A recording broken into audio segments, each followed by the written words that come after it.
Hello, everyone. I'm Amy Wade, Commandant at Langley Airman Leadership School. I'll be on the upcoming Rise from the Shadows podcast, Friday, 15 October. You are now listening to the Shadows podcast. Hey, Shadows listeners. If you're looking to make some extra income that also impacts people, then you need to look at becoming a certified leadership coach with Giant. If you don't already know, Giant has been in the leadership space for over 13 years. I got certified through Giant in 2018, and I've been teaching ever since. Just to give you some context, they used to own and operate the John Maxwell brands.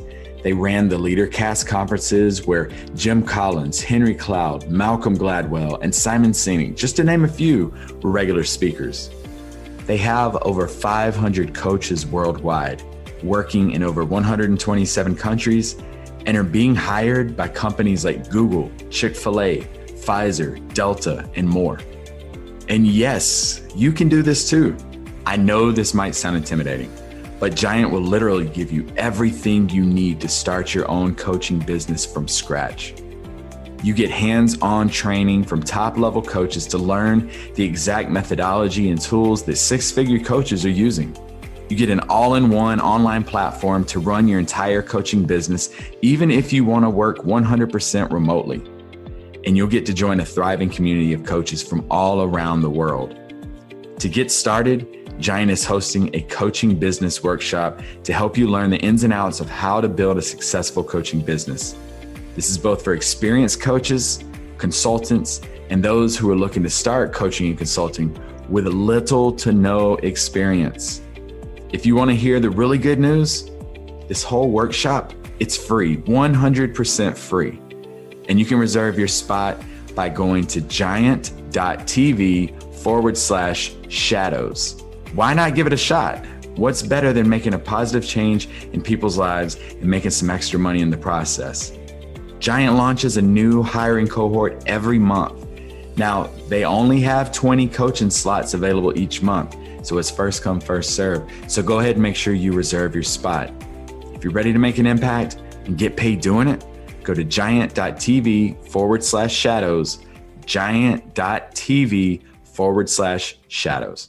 Hello, everyone. My name is Caleb Pearson, and I am your guardian of the torch and host of the Ignite podcast. It's been a minute. We've been out for a little bit, but that's okay because we are coming back quick with season 2, soon to come here this October. Look for us. We will be featuring guests such as Trip Bodenheimer, Scott Mason, Oleg Lougheed, and some of my own mentors like Chief Duggar, now retired, Kimberly Hayes, and of course, the wonderful and always delightful Shay Sparks.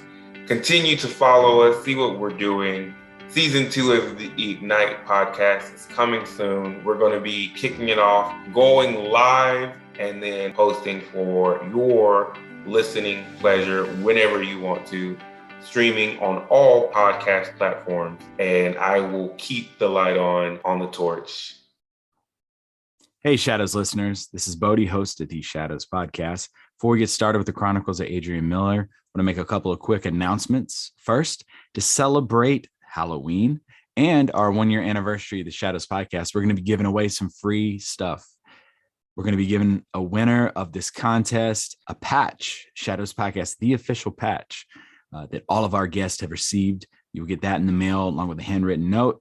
Also, you will receive a copy of the New York Times bestseller, Tribal Leadership, Leveraging Natural Groups to Build a Thriving Organization. Finally, I am going to host a lesson for you, your team, your organization.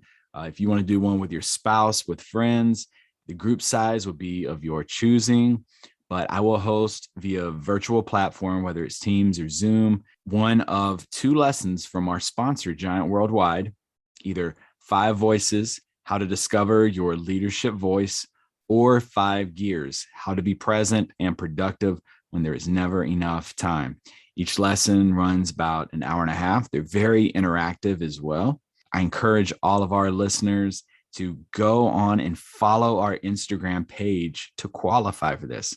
Follow our Instagram page at @the_shadows podcast, and then comment on which episode from the Shadows is your favorite, and then tag 2 people. That's all you have to do. The question has been asked. Well, what if I already like the Instagram page? That's fine. You can enter 2. Go on and comment with your favorite episode. Tag 2 people. You will be entered. Now, if they follow our page, you get 2 extra votes. And yes, you can tag more than 2 people. The more, the better.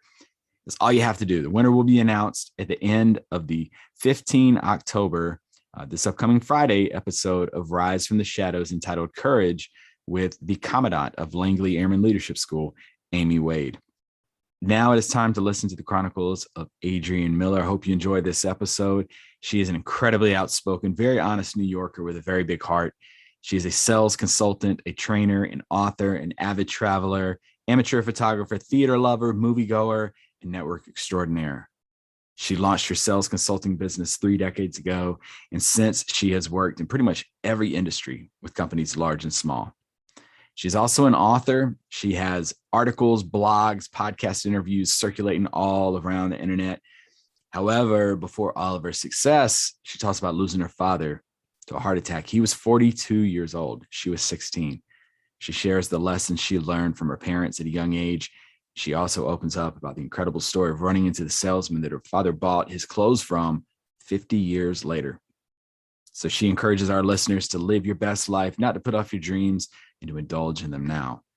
So check out this episode in its entirety, and also head over to Adrian's network at adriansnetwork.com and check out her sales training at adrianmiller.com. Folks, enjoy this episode of the Shadows Podcast.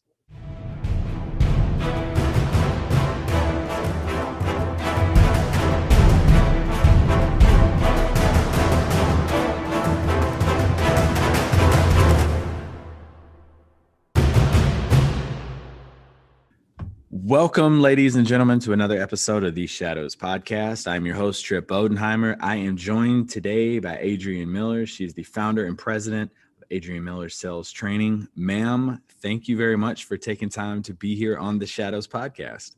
And thank you very much for having me.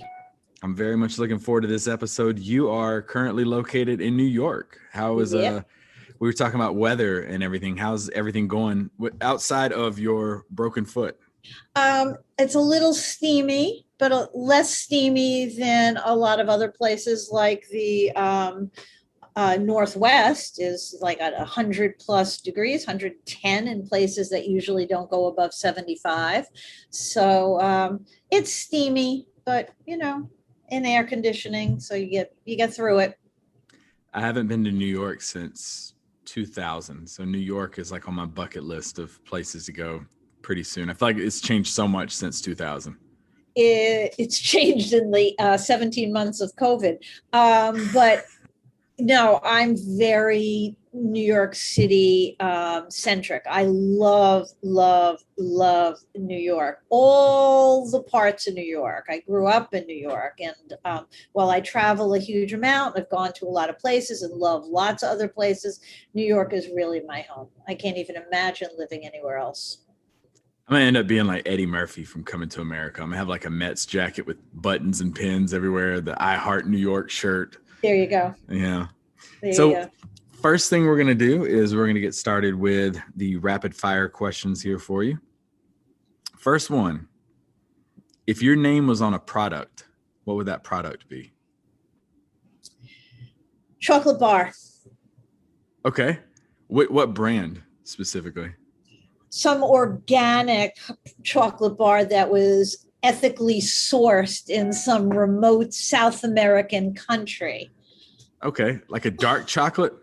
It would definitely be dark chocolate, and it would be bought in online or in gourmet shops. It would not necessarily be a mass market chocolate bar. You're not a gas station candy bar. Not at all. No, if the going gets tough, I'll just guzzle any kind of chocolate. Okay. But if you said my name was on the product, hey, I'm going to upscale. Yeah, why not? Yeah.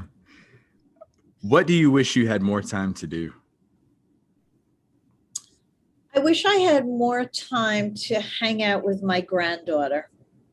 And I hang out with her a lot. But I can see me imprinting It's so miraculous. More so, everyone said when you become a grandparent, it's so different than when you had your own kids. I always said, oh, that's just like BS, right? And I love being a mom and all that stuff. It's so different. How so? Like, what's the biggest difference you've noticed? Oh, you're right. I could just give her back. Like when they were doing the potty training thing, I just went, oh, not my job.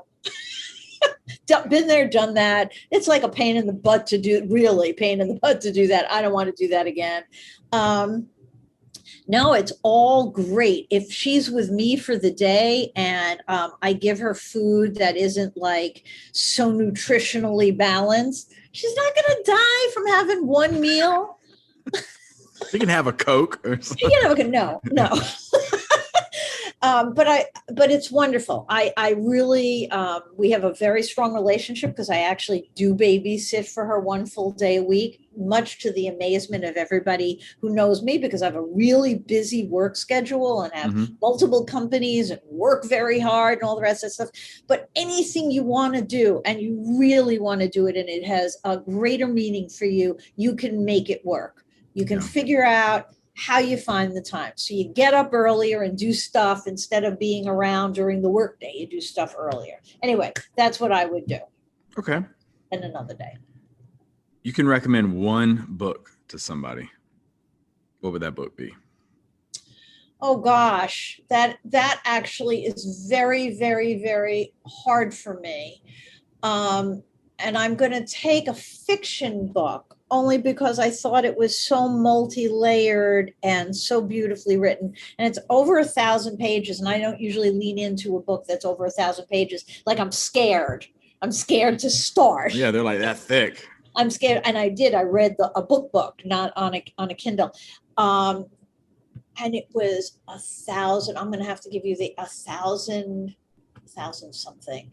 It's written by an Indian author, and it was a portrait of multiple families through probably 5 decades in India. And talk about a very complicated social structure. India has it for sure. So, is it 1,000 splendid sons or something like that? I don't know. Are we going to take time to look? I threw it in the Google machine. Okay. Yeah. All right. Next question for you. Okay. You can have dinner with 3 historical figures who are no longer with us. I always like to see people's answers to this. Yeah. Who would you go with? They're no longer with us. Clarence Clemens. John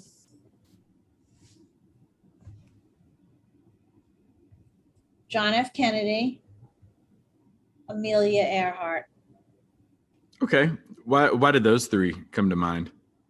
Well, I love music, and I really love the E Street Band, and I know what an important part Clarence Clemens played in the band, and I just would think it would be cool to ask him questions and get to know a little bit more about him and see how the relationship between him and the other band members and traveling with the band when integration was very problematic, and some venues didn't allow anyone who was African American to perform in the venue.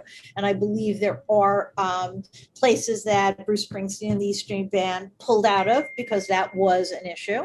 Yeah. Amelia Earhart, because women who did things that no one expected them to do at a point in time when, women knew their place and it wasn't in the air. And John F. Kennedy, just because, I don't know, he was such a young president, and there's so many fabulous stories about what he was able to do and accomplish, and the Bay of Pigs and all the rest. And then there's that other side of John F. Kennedy, a womanizer.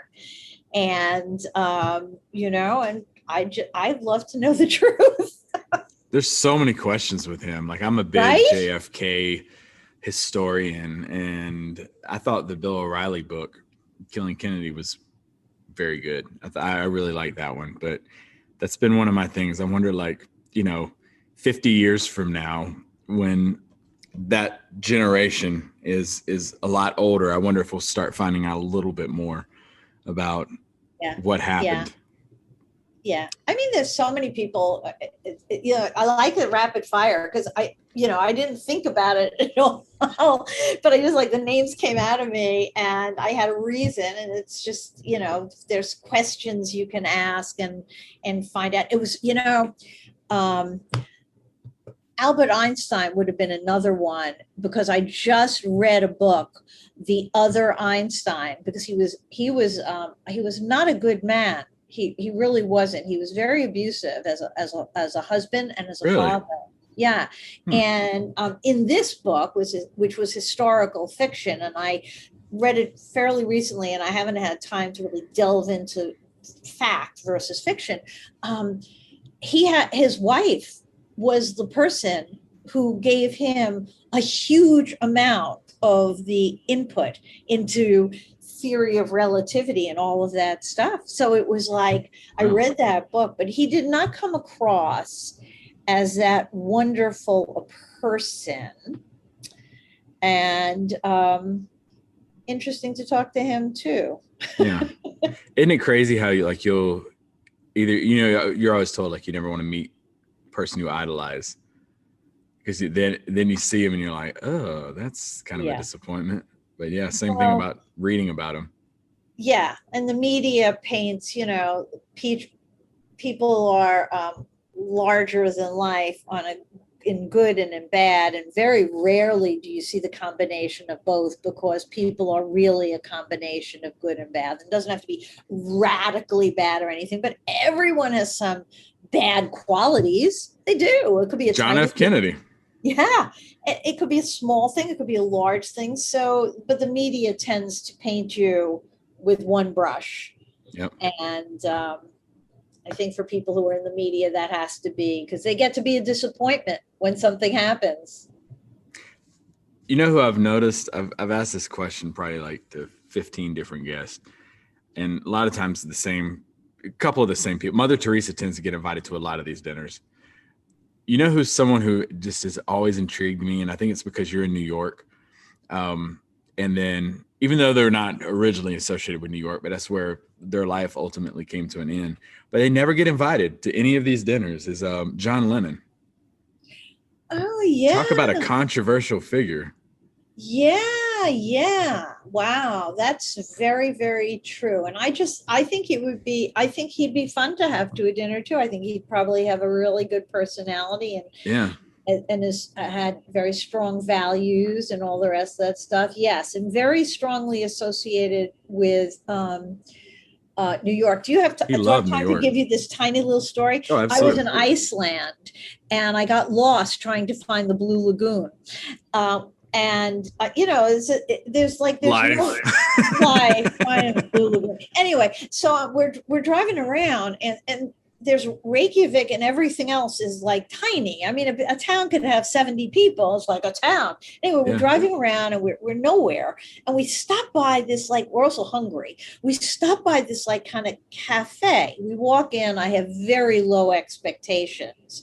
So I'm thinking I'm just going to have coffee because to kind of stave off my hunger pangs.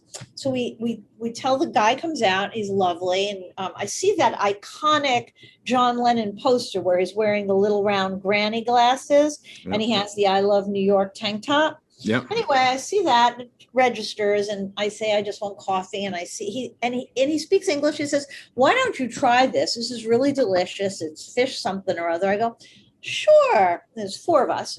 So I get 2 orders, take it back to the table. It was probably the best thing I've ever eaten. We wolfed it down in 2 seconds and went back for more and then started to talk to him. And I said, not eventually, 5 minutes in, I said, what's with the poster? Yeah. He said, oh, we're real John Lennon fanatics here. We have a group that meets every week, a discussion group about John Lennon and the Beatles. And above this cafe, we went up, he had made this room that had all Beatles posters and John Lennon posters and every book ever written, and had a computer in there all queued up to have them listen to tapes and watch videos and stuff. And we stayed there for 3 hours talking with them. It was one of those, like, you meet someone and over the top crazy about them. We ate everything in the store. Had every piece of food he could conjure up. So yeah, you never know, but somewhere in this town that remains unnamed for me in Iceland is a whole mess of John Lennon lovers, and they probably would have said John Lennon immediately. Yeah. We were in Liverpool, and I'm a big Beatles fan, and we were doing like the Fab Four tour, and we went to Strawberry Fields, Penny Lane, did all that. Well, we stopped off at Pete Best, the original drummer that Ringo Starr replaced. So his brother owns this place, and you can go down there and you can see like the stage that the Beatles first performed on. They still have it. The ceiling that the Beatles, all 4 of them, painted has been appraised for like this ridiculous amount. Yeah. Well, when you go there, and I suggest to anybody, if you're ever in Liverpool, to do it, they'll just start handing you stuff. So they handed me this big bronze eagle, and I'm like, what is this? And I'm holding it in my hands, and they're like, oh, that's the eagles that they were given when they landed as part of Beatlemania in the States. And I was like, this should be in a museum somewhere. And I'm holding it with my bare hands. And we go over to this piano, and they were like, yeah, lift up the piano so you can see the keys. And when I went to lift it up, it broke. Like, oh, no. And I was like, whose piano is this? And they're like, oh, that's Paul McCartney's. And I was like, I just broke Paul McCartney's piano. I'm like, oh my gosh, I'm never going to be able to afford this. And my heart was, and I look around, my family's, like, oh my gosh, what in the hell did you just do? And he goes like, oh no, it's supposed to do that. But had me scared to death, because I was like, I'm going to have to sell my children or something to pay for this thing. I don't know how in the world I'm going to get out of here. And by the way, that eagle should have not been held by bare hands, because whatever metal it is, I mean, you go into places and, there's do not touch is there for a reason, not that they necessarily, there's a museum in New York that has these huge steel sculptures, and you don't touch it, not because you're going to break it. It starts to rub it off. Exactly. Yep. Exactly. A lot of the European, like rub the belly for good luck. They start to get all rubbed. It's weird looking. But yeah, they gave me John Lennon's pocket knife, Paul McCartney's microphone. Wow. John Lennon had actually carved his name on the wall. Wow. And got in trouble Never for it. Never been to Liverpool. I should do that.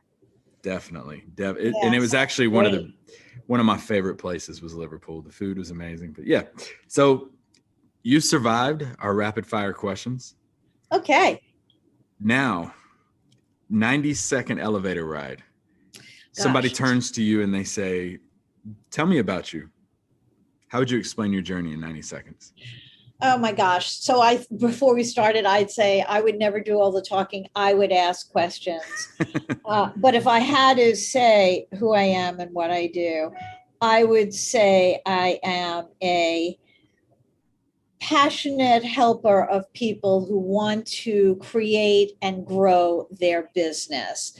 And by my help, I would include strategies and tactics for them to acquire new clients, for them to retain and grow their existing clients. And because I'm a writer, I would also be able to help them with content that not only gets eyeballs and gets people to say, I like that, but really engages their mind and heart and has them reach out and say, I really appreciate what you said. Can you help me? At the bottom of it all, what you should know about me is I am brutally honest, incredibly outspoken, sometimes a bit offensive in terms of vocabulary, but always have a very big heart and wouldn't hurt a fly. Okay. Ding. That was 90 seconds. Good job. So first thing about you, tell us about your upbringing. Only child, raised in New York. by parents who were very fashionable and very metropolitan. And I say that because there's some funny pictures of my mom walking with me in a baby carriage wearing the most exquisite clothes. I mean, I don't know. I goes back walked to the around, candy bar. I walked around with a sweatshirt and a burp cloth on my shoulder. I mean, she was dressed like she was going to go on the stage. I was an only child by choice. My father was a photographer. I went out to fancy dinners starting when I was a little child and learned how to have good manners in a restaurant. And then my dad died quite young, 42, and my mom was 38 and really did not make any money, had a quote, little job. We had a not a very harmonious relationship. I was your typical spoiled daddy's girl. And I was a very rebellious child. So she had her work cut out for her, rose to the occasion. Only when I became a parent and got some maturity did I recognize how hard I made it for her and how much she had to deal with and overcome. And she did a great job. She really did do a great job, but never said that to her and never really gave her the credit for that until I was much older. And maybe it was so far in her past, she didn't really remember it. I don't mean didn't remember it because she had dementia or anything like that, but really didn't remember it. You know, I don't really remembering waking up in the middle of the night to feed my kids. I mean, it's in my memory bank, but I don't really remember the feeling of cursing when I had to get up at 2 a.m. I think I did the same thing for her, but she put up with a lot. So that's my background. New York through and through. That's interesting. My father was 42 as well when he passed away. How old were you when your father passed? 16. 16. How did that affect you at the time? Oh, it was, I didn't, when I was 16 and I thought 42 was very old. Yeah. I didn't think 42 was like in the prime of life. Yeah. I didn't think like 42 was like when you could actually like have kids, change careers, do anything. You were young. But my dad was sick for a long time. And I didn't really know that. Here's what I remember. I remember waking up in the middle of the night and walking to my parents' room and listening at the door to hear him breathing. And just going in the room, not waking them up and seeing the rise and fall of the blanket and then walking out. I remember doing that when I was about 8 because he had his first heart attack in his 20s. Oh my gosh. Yeah. So, and had 5 subsequent heart attacks. So obviously the heart was a muscle that was not, and I don't know all the medical stuff. All I know is doctors to this day do cardiac workups on me, and I'm fine, but even though I say, well, of course he had heart problems. He used to, eat red meat and he didn't exercise. And they said, no. Everybody had, nobody knew about organic this and had good diets and stuff. And everyone smoked and no one exercised, but not everyone had heart attacks in their 20s. Clearly, and we want to make sure it's not a genetic predisposition. But so I had kind of almost been building up to it. And when he died, it was almost like not an expectation, but it wasn't like it came out of the blue. Yeah. Because he had had all those hospital visits back in those days. You couldn't go into the hospital to visit anyone unless you were 16. So I could never visit him in the hospital, So it was, what was the more difficult transition was realizing that it was just my mom and me. Yeah. And that wasn't that much fun for a while. What's something that you, looking back on it, learned from your father that you still carry with you and do day in and day out? Have a good time. Live for the day. I realize now, I was way too young to think about it then, but when he had his heart attack in his 20s, it probably had some doctors say, oh yeah, I don't know what's going on here. Mm-hmm. You know, this isn't a good thing. He said, well, I'm going to live, you know, as hard and as great as I can for whatever amount of years I have for myself and my family. So now, I can't say this is a road that many people will say that was a smart road, but somehow we survived. My father spent money like crazy. I mean, he, spent money. We ate out all the time, had amazing clothes, had an amazing apartment and all that stuff. Yeah. Did not have much savings or insurance. Yeah. So, but I think, you know, living your life full, you never know when, you know, you don't have to be sick. You never know when the day is going to come. No one gets out alive. Nobody. And you don't know when that your due date is. So, you know, set your path and make it count. Make it count. So for him, Yeah. he made it count. He had a career he loved. He was passionate about me and my mom, liked to play, liked to go out and have great food and get dressed and all that stuff. And actually I have one tiny story that Yeah, absolutely. Okay. So my father had a favorite clothing store and he used to go every Saturday, take me. I was a little child and I would go with daddy and he'd go and buy all the super expensive clothes. And the owner of the store, I mean, he was this like great customer and would give me a lollipop. And I just felt glad that I was there with my dad. Anyway, my dad died, fast forward an amazing amount of years. And I'm in a meeting. This is a couple of years ago. I'm in a meeting and I leave the conference room and I go out to the reception area. And I'm waiting to ask the receptionist something, and I hear someone talking to the receptionist, a much older man, but impeccably dressed, but a much older man. And he says, what's going on? It was a glass and conference room. What's going on in there? And she answers, and I heard the voice, and my brain started clicking. Yeah. And I walked over to him and I said, my father was your best customer. And he just looked at me. And he said, quote, you're the little girl. We're talking about 50 years later. Yeah. And he remembered me and he remembered my father. And then we stood there talking about my dad. And I mean, it was for me, it was hearing the voice. Yeah. And he just, I think for him, it couldn't quite be voice, because you have a very different voice when you're an adult than when you're a small 5-year-old. Mm-hmm.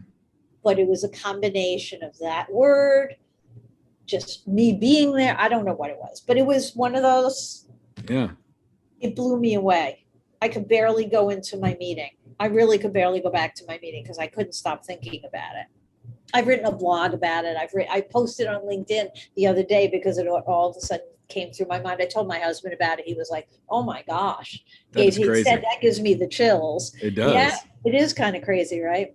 What, talking to gentlemen like him, or, you know, talking to your mom, what is like a story that you've heard about your dad that, you know, after his passing, that, you know, just pretty much sums up who he was? Oh, yeah, perfect. So my father used to wear cashmere, a lot of cashmere. And he had a cashmere wool coat.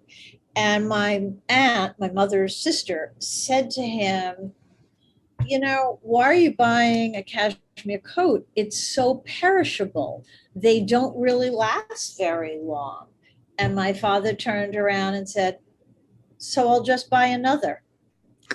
And that kind of probably the most expensive material you could buy. And if it doesn't last very I long, get another one.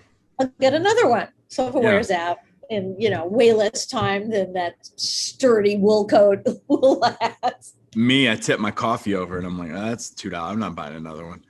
I hear you. So I never inherited that. Yeah, that's just not my style. I like to not do that. But in my mind now, given he wasn't given that many years on the planet, Mm-hmm. I'm kind of glad that was the way he lived. There you go. Yeah, absolutely. A lot of us save up, and we're like, I got to get to 70, or who's to say you get there? I feel that way about travel. People keep putting off travel, putting off travel. I won't travel because the kids are too young. I won't travel because I'm saving for college. I won't travel because I got it. And like, then when they realize I'm going to travel now, there's different things going on. They're not as physically fit. Travel can be hard. Sitting on a plane for 18 hours can really be tough on your body. All the reasons why, just do it.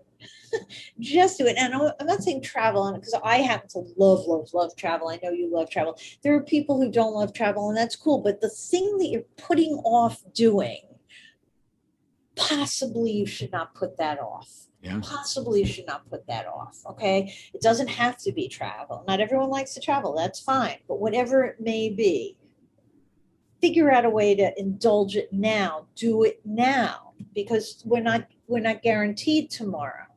Yeah. Just not guaranteed it. So when we were in Europe and we were about to leave, I was telling my wife, I said, we need to go to this place and this place and this place. And she's like, well, we'll come back. I'm like, says who? We're right here, right now. We're this close to it. Let's go knock out this place, and this place, because I don't want to be that couple that 10, 15, 20, 30 years from now, you're should have done it. Yeah, I'm very intentional with things like that. Yep, so, me too. So you mentioned your mother, and you talked about how this is something that is very common with people. They have a teenager who thinks that their parents don't know anything. They think they've got it figured out. And then they get older and they look back and they're like, oh my gosh, I learned so much from her. I wish I would have done this different. In hindsight, looking back at that relationship, what do you think you could have done differently?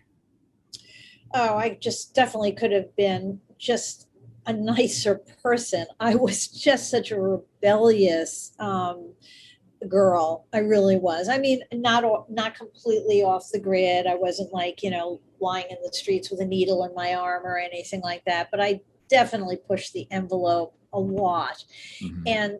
And all that I am, or a lot of what I am today, was instilled in me by my mother. My mother really was, she worked really hard, and she believed in hard work. I'm a really hard worker.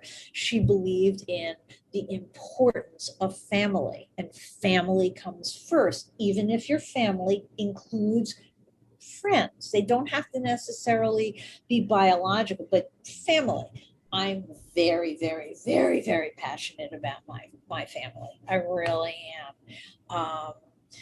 It's none of this, I'll see you in 3 months. If you're not living close by, I'll just, I'll drive, I'll get in a plane, I'll do whatever I have to do.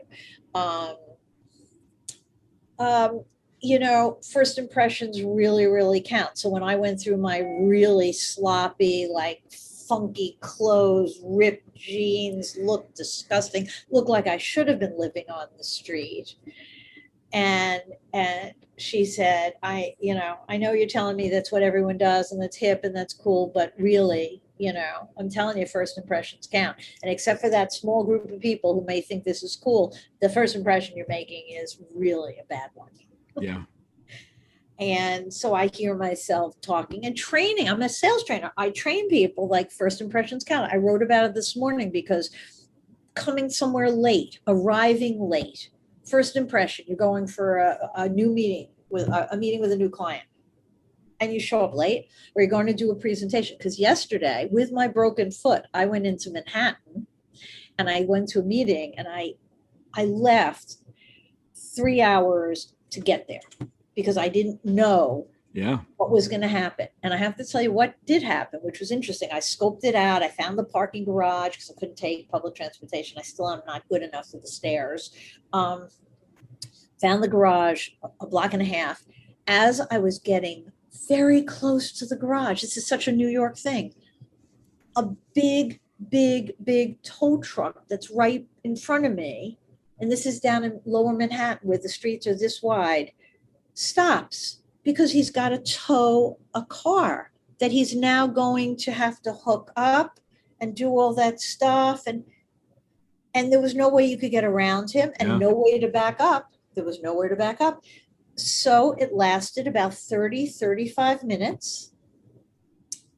I was perfectly fine. I had 2 hours to spare. Yeah. I sat in my car. I pulled out my phone, did a little bit of work, answered some emails.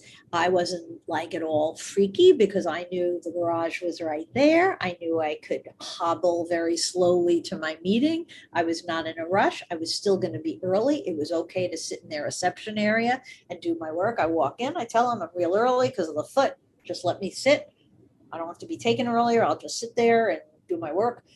But all the people behind me who maybe were cutting it close or were late, well, they were probably freaking out. People were banging on their horn.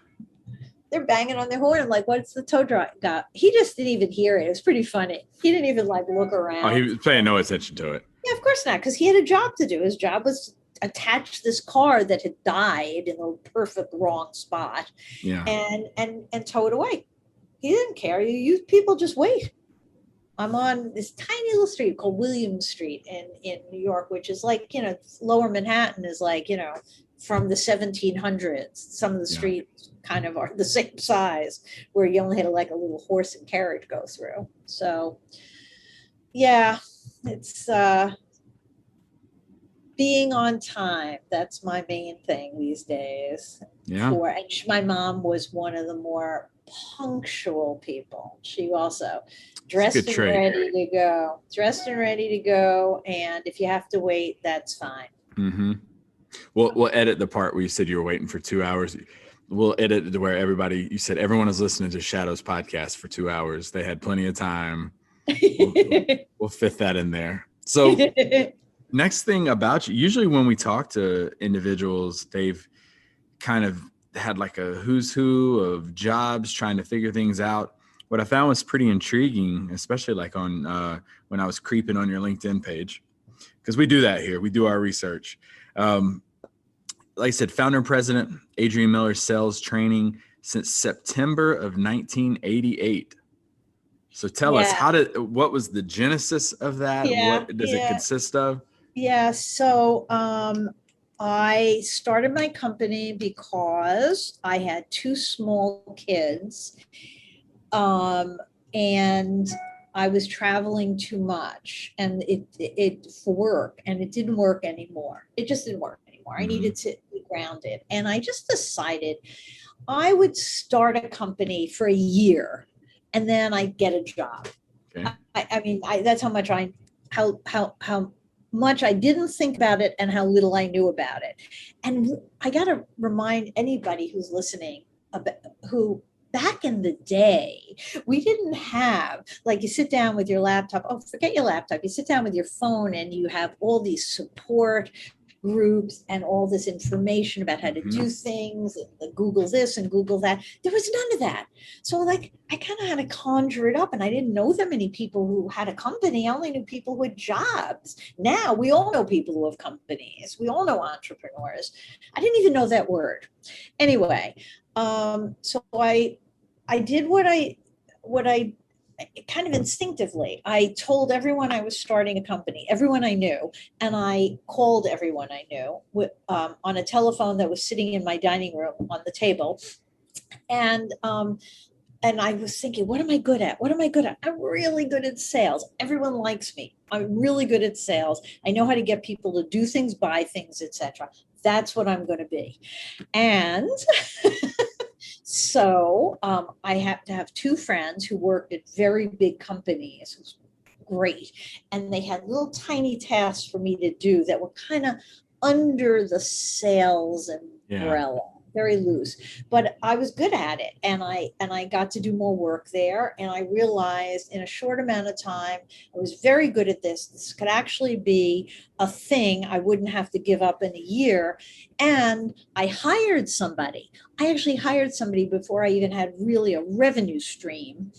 And because I knew that I was out doing the work and I needed somebody to figure out how to get me more clients. And I hired somebody, and I hired them, and my husband paid them out of his paycheck, the same paycheck that paid the mortgage and paid food and paid babysitters for my kids. And I had to do that for a little while until I had enough business coming in. And that's how it started and has morphed, and I've changed it, and it's grown, and it's been fabulous. And it is still my favorite thing to do. I love standing up in front of a room of people and training and teaching them to be really good at something they can make money from. And whether they make money from it or not, I can teach them that if they want to go to Hawaii and the partner they want to go with really would rather go to Vermont, how to convince that person that Hawaii is the place to go. It's all a matter of persuasion. Yeah. What's the biggest like success story you've heard from someone that you've helped that's made you realize like, wow, this is my purpose? Oh, I hear this from a lot of people, people who have been struggling to get somebody to say yes, people who have had sales conversations that have not gone anywhere, that have just died on the vine, people who don't know how to find prospects for their business. I mean, at the end of the day, especially when I work with very big companies and also very small companies. It's great working with very big companies. But when I work with a small company, I can feel and see the difference I make so much more intimately. Yeah. And it is so much more rewarding for me. Those really, really, really big companies, if Adrian was a failure, the company wasn't going to be suffering at all. Paying me is like, it's probably out of petty cash. It's just not a big deal. I'm not a capital expense or anything like that. But smaller companies where I'm really talking to people who have skin in the game, oh my God, it feels so good to know that all of a sudden, doors are opening for them. Yeah. So yeah, that's got to be an amazing feeling. If people want to find out more information about your sales training, where can you refer them to? The website is adrianmiller.com, and Adrian is Adrian. That was the other quirky thing my parents did. They named me with the male spelling for Adrian. That's how guys spell Adrian. Yeah. Yeah, but I was never a guy. I didn't do any transgender thing. I didn't do anything different. Here I am. I was always a baby girl when I was born. And they named me with the guy spelling. And I asked them why as I got older, why'd you do that? Because it was problematic in school. Back in the day when we were a lot less PC on putting kids into categories. I know it's different now, but it wasn't so different when I was in school. You were in you got the boy uniform or the girl uniform. That's what you got. And I always got the boy uniform. And then I had my mom had to go or call them, or I had to show up and say, I don't wear the boy uniform. And they told me they did that because they wanted it to be different. And I said to them, different was not necessarily always good, but I appreciate it now. It's the same spelling as Rocky's wife. Is it? I think so, yeah. And for a long time, yes, I had a lot of yo, Adrian. Oh, I wasn't even gonna ask you that. It's like people telling me they see Trip and they're like, did you fall? Like stuff like that. I'm like, never heard it. Yeah, I know. Yeah. That's a good one. Okay, so you mentioned you're a writer. Yes, I have a company. I have two, one called Words Work Copywriting, and the other one called the number 3 - giraffes. So I've written a book called The Blatant Truth. You can get a free download at theblatanttruth.com. It's about sales. And yeah, I write lots of blogs and newsletters and websites and anything with words. That's awfully fun for me. Some people hate to write. I will definitely be reaching out to you. Caleb, host of Ignite podcast, he and I are working on a book, and I come from the Robinson County School District in North Carolina, so I'm going to need some help. So I'll probably be reaching out to you. I know lots of editors also and publishers also, because I'm having a book. I wrote 2 books. I'm not writing another one, but I am part of a book. It's a compilation of chapters on business topics, and I'm one of the chapters. It's actually for Adrian's network, the networking community I started. And I thought my chapter was really good, and the editor came back to me with some suggestions. Editing is an amazing skill. See, I'm not an editor. I'm a writer. Editors see things so different. It's awesome. Yeah. Awesome. Everybody should have an editor. And how cool too, just to be like, yeah, I'm an author.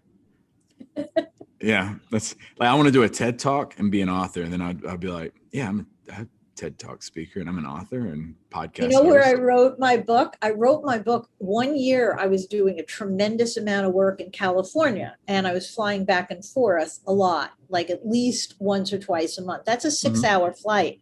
That's where I wrote my book. Really? And the flight? Yeah, back and forth. It's really not in one flight, but because on the plane, there's not many distractions. Yeah. I mean, I chose not to watch the movie, and I chose not to, enable my email and stuff like that. I just said, this is I have a blank page in front of me and 6 hours, and I just wrote and I just wrote and I just wrote. Sleeping's always the worst on a plane. Like I always try to sleep and I'm like, why? I'm crinking my neck and you put the little tray. Yeah, it's tough. So yeah, I can't do it. So I try to do something productive. And if I have really long flights, I do watch the movies, but I knew I wanted to write a book. So I said, when else am I going to have this opportunity? Never. That's smart. Yeah. You mentioned Adrian's network. Tell us about that. It's Adrian's network is a networking community with about 400 people nationwide. I'd be lying if I didn't say it was heavily skewed towards New York metropolitan area. But the truth is, now that we're doing so much virtual, we do have members all over the country, and it's a networking community. We offer opportunities for people to make connections with people who could either be clients, but even more importantly, could be really great referral sources. Because one good referral source is probably better than a client, because they can just keep introducing you to people. Yeah. So we have Zoom calls. Now we've returned to some in person in Manhattan, but we have 2 Zoom calls a week, and it's go on a Zoom and check it out, and check out the website. It gives you a good idea for who we are, because we do a lot of social and fun things as well. But it's adriansnetwork.com. And it's cool. I mean, it's been very beneficial for a whole lot of people. You are all over the place you got so many things going on. It's incredible. What I like to be busy. See, I got that from my mom too. And I'm very busy, and doing it with a broken foot, even though I can tell it's only been like 3 business days with a broken foot, it's not as easy. You were talking before we hit record about how your husband's trying to like corral you, and you're like all over the place, going downstairs to do laundry and stuff. And so let me ask you this question. COVID, how did that impact you? So COVID impacted me personally because I do like a lot of the things that were shut down, like theater and eating out and very social things. I'm a social person. In terms of work, I didn't really miss a beat, because as a sales trainer, I just converted all my in-person sales training to Zoom. In my mind, I would always much rather be in person. I got very positive feedback from it. So I think I accomplished what I needed to accomplish, but I was exhausted doing it. So hard to do training for hour upon hour on Zoom. But I did it. The writing, of course, didn't have to do anything different. I don't write in a group setting, so writing wasn't a problem. The networking, we just made all of our meetings Zoom instead of in person. So it was really all good, except for, of course, all of the social isolation and the feeling, the level of anxiety that I wore like a cloak. Just just a little bit of fear for everybody, everyone I loved, and how things would move forward. And we're still all finding our way. I think there are people who have a little bit of PTSD. Their ability to re-enter is very problematic. They'll admit it. They feel very uncomfortable going into anything that has more than, like two people, and getting on a subway is never going to happen as far as they're concerned, which I don't believe is true, but it'll be a while. And yeah, it's still very hard for some people. I know. Much easier for me. I was like ready. It's so interesting, like looking at, like, there's already documentaries and stuff being made about when COVID kicked off, and just how, like, looking at it, you're like, oh, it seems like an eternity. And then you remember how you felt when that happened, and the rush for toilet paper. And yes, that crazy stuff. So I was, I can't tell you how many bottles of this I have. Purell. Oh, yeah. That. I'll never be able to use them up, because as far as I'm concerned now, I just rather wash my hands with bar of soap in a bathroom. This is killing me, this alcohol. Oh, but it I have dries mine out. Dried 50 of them. They're all over in my house, and 20 in my car. I don't know what I'm supposed to do with them. Yeah.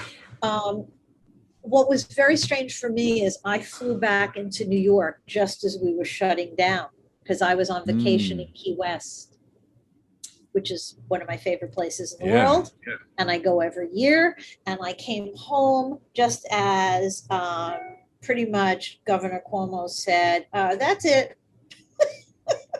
That's it. You can't go to work. Lock everything up. Everything's locked down. There's no restaurants. There's no this. We basically, it was a stay-home order. Mm-hmm. It was a stay-home order. But I heard the stay-home order, but I had to get back from the airport. But seriously, it was... So that was my last plane ride. Wow. So, yeah.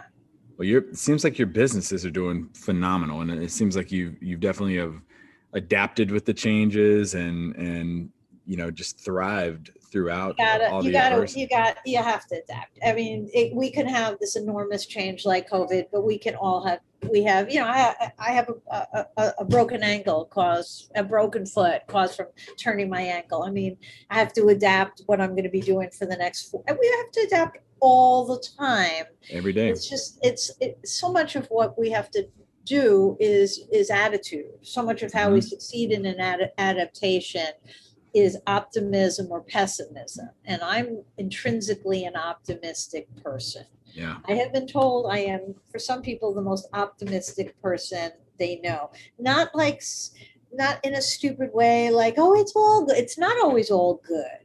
It's not always all good. Yeah. Let's, come on. However, it may not always be all good, but it always is, and how are you going to deal with the the hand that you've been dealt? And you can choose to do it a different way. Negativity takes so much energy. It's so draining. It's so exhausting. Taxing.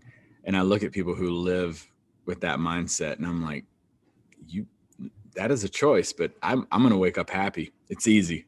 It's absolutely a thankful choice. For the breath in your body. And I give people, look, really, really, really bad stuff happens. And everybody is, I think we're, quote, allowed a period of time Absolutely. For bitching and moaning or crying and wailing.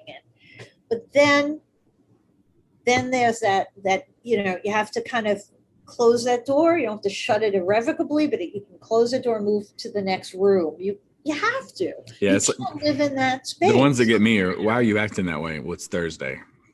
Okay, it's Thursday. You know, the 20th or whatever of the month. I'm like, okay, you're just choosing to be that way today. But yeah, you're right. I absolutely agree. You get that window, but I mean, we both of us sitting here, we've been through some tough times, but you stay positive and move forward. Well, are you ever with someone who's like complaining about something and you offer up like, oh, well, some solutions, like different solutions, because what they're complaining about isn't like, it's not like, solving the cure for cancer or something. Mhm. It's like not that big. And you give them all the solutions and they smack them away. Oh, And I was in a conversation like that. My husband was listening. And then he said, quote, Adrian, they don't want your solution. there's nothing you can do. There's nothing you can do. They just actually want to complain and live in that space. And your very good solutions are nothing they want to hear about. In fact, you're getting them annoyed by I being have been like, told that "Oh." time and time again. Let it go. It's not your problem. Let them Yeah. figure it out. They'll Yeah, figure it, because then you almost find yourself getting frustrated because they're not picking up on it. absolutely. They're not getting it. And it's like, the hell's wrong with you? And then it's like, you know what? Absolutely. Let them figure it. Yeah, that's a good question. I've absolutely had that happen very recently, actually. So final thing for you, and this has been an incredible episode. Final thing. What do you want your legacy to be? My legacy. God, someone asked me that the other day, not on a podcast, and I said, legacy, you mean I'm not going to be here forever? Well, you said it earlier. No, I mean, I want to be remembered as somebody who worked hard, helped people, loved large, and laughed loud. Nice. That could be on my tombstone, and I'd be very happy. I was like, that sounded like a Hobby Lobby sign. Well, you know something, what? I'm a writer. So like people call me up and say, can you give me a title? And I can whisk off like 10 titles in like 5 seconds. And they go, thanks. And they hang up and then I'll look on LinkedIn and there's my title. And I go, how do you do that? I go, I don't know. I can't do my own taxes. There's so many things I can't do. I have no idea how to hang a picture, how to do any like. Well, they look good behind you. Well, I can take the pictures. I can shoot them. I just can't hang them. But it's like everybody has their thing. Everyone has their gift. The good thing is to find your gift. That's the sad part, when you don't allow yourself to find your gift. Very true. What final comments do you have for our listeners? Find your gift. I just thought about how sad it is when you work in that job you hate, but you haven't even allowed yourself to indulge in your gift as a hobby or as a second thing, whatever it is, what makes you passionate, what you would do even if no one paid you, what you would do, you would choose to do on top of almost anything else that you have. You got to do it, because we are not sure when we're going to run out of time. Do something. It could be tomorrow. Do it. Do something, even if nobody pays you to do it. That's what we call the Shadows Podcast. That's it's very, like Nike, that their tagline, don't sue me, but just do it. I know you're trademarked and all the rest of that stuff, but whoever came up with that, I think it was the guy who was Phil something or other, maybe. Phil Knight. Yeah, I think so. I don't know who said that. Maybe it was someone at Chiat, I think was their advertising agency, but just do it. I mean, how perfect is that? Right? They won't come after us. Yeah. Okay, good. Yeah. Okay. Well, ma'am, thank you so much for taking time to do this. Definitely going to have to get you back for an episode of Rise from the Shadows, which by the time this episode is released is available on all podcast platforms and theshadowspodcast.com. Ma'am, one last time, where can they find out more about you? Okay. adrianmiller.com, because that'll give you links to social media. It'll give you links to my phone, my email, my phone number, and all that stuff. I'm super responsive to questions, texts, emails, or anything else, because I like people. Yeah, good friends. You also mentioned first time we connected, Scott Mason, and who is a listener of the show, been on the show as well, and I do co-host with him and Oleg on Just a Squirrel Looking for a Nut once a month. But you said he came over to your house and was there for quite some time, right? Well, I met Scott when I was running in to do a speech, just kind of very impromptu. I wound up sitting down at the table he was at, and we got to be good friends through all the talking. And then, yes, he's come to my house twice. Both times, it's like the conversation just kept going and going and going and going. So what you think would be 2 or 3 or 4 hours is double that. He's and incredible. It's awesome. And then you still don't want to break it. And I was talking to my husband, we were talking about maybe we'll go out to dinner and we'll pick a restaurant. We'll go with Scott. And I said, no, because then we have to, restaurants are not going to let you own the table. You'll be like a European. You'll be there you'll make a 3-hour event out of it. Yeah, absolutely. Absolutely. But there are people like that you just know you can talk to, and the conversation will just go to all these different places. Yes. And all the places are good. I love talking to him because I can say an apple, and we can talk about an apple for 2 hours, and it'll go down so many different routes. But Absolutely. Well, ma'am, thank you so much for being here, for taking time to be a guest. I have some construction going on behind us. I hear ladders and stuff being popped up. But thank you. And that is going to conclude this episode of the Shadows Podcast.